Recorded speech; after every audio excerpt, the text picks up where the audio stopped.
पौराणिक कथा के अनुसार एक बार की बात है, किसी नगर में एक राजा ने एक मंदिर बनवाया जिसमें श्री कृष्ण की एक मूर्ति भी रखवाई, लेकिन उसकी कभी पूजा नहीं की। पूजा करने के लिए मंदिर में एक पुजारी को रखा गया। पुजारी नियमित कन्हैया जी को नहलाता और बड़े ही श्रद्धा भाव से उनकी पूजा अर्चना करता। राजा भी रोज कान्हा जी के लिए एक फूलों की माला भेज देता था और जब वह दर्शन करने आता तो पुजारी उस माला को उतार कर राजा को पहना देता। ऐसा करते करते पुजारी की भी उम्र बीत चुकी थी। एक दिन किसी वजह से राजा नहीं आ सका तो उसने एक सेवक के हाथ मंदिर में माला पहुंचा दी और कहलवा दिया कि आज वह मंदिर नहीं आएगा, इसलिए पुजारी उसका इंतजार ना करे। इतना कहकर सेवक चला गया। पुजारी ने हमेशा की तरह कन्हैया जी को माला पहना दी, लेकिन जब शाम हुई तो पुजारी यह सोचने लगा माला उतार कर किसे पहनाई जाए। उसने सोचा क्यों ना ये माला आज मैं ही पहन लूं, वैसे भी मेरी उम्र हो चली है, जीवन का क्या पता कब खत्म हो जाए। इतना सोचकर पुजारी ने माला उतार कर अपने गले में डाल ली, लेकिन इतने में ही सेवक आ गया और उसने बताया कि राजा की सवारी मंदिर में पहुंचने वाली है। राजा की सवारी आने की बात जब पुजारी ने सुनी तो वह डर गया। उसने सोचा कि अगर राजा ने उसे देख लिया तो वह तो मरवा ही डालेंगे।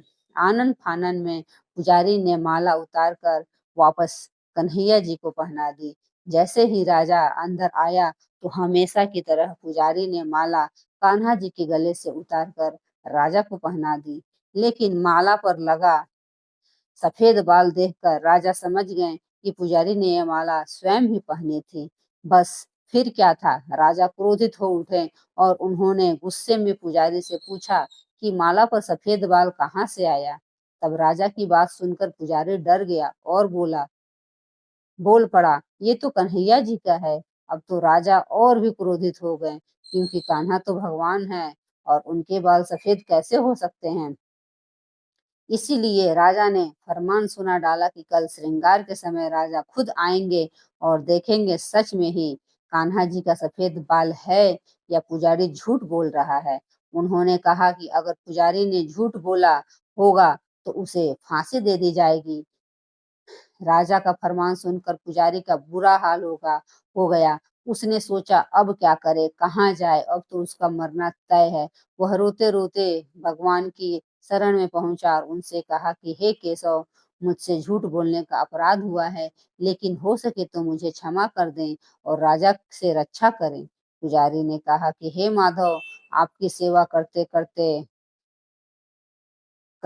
मैं वृद्ध हो चुका हूँ, अब आप मुझे माफ कर दीजिए, ऐसी गलती दोबारा नहीं होगी। यही कहते कहते पुजारी की न जाने कब आंख लग गई और उसकी आंख तब खुली जब सुबह हो चुकी थी।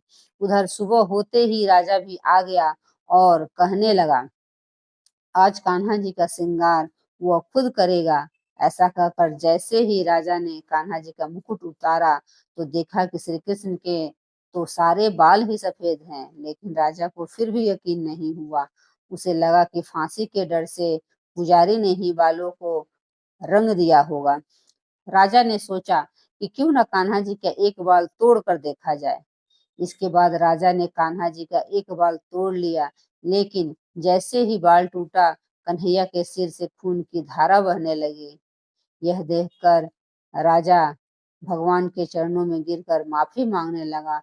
तब श्री कृष्ण की मूर्ति से आवाज आई, राजन, तुमने मुझे केवल मूर्ति मात्र ही समझा, इसीलिए आज मैं मैं तुम्हारे लिए मूर्ति मात्र ही रहूंगा। लेकिन पुजारी ने सच्चे मन से पूरी श्रद्धा से मेरी भक्ति की है, इसलिए उसकी अनन्य भक्ति को देखकर मुझे अपने बाल सफेद करने पड़े। कन्हैया जी ने कहा कि भक्ति में कभी भी संशय नहीं होना चाहिए और सच्चे भक्त की लाज मैं हमेशा रखता हूँ। जय श्री कृष्ण दोस्तों, धन्यवाद।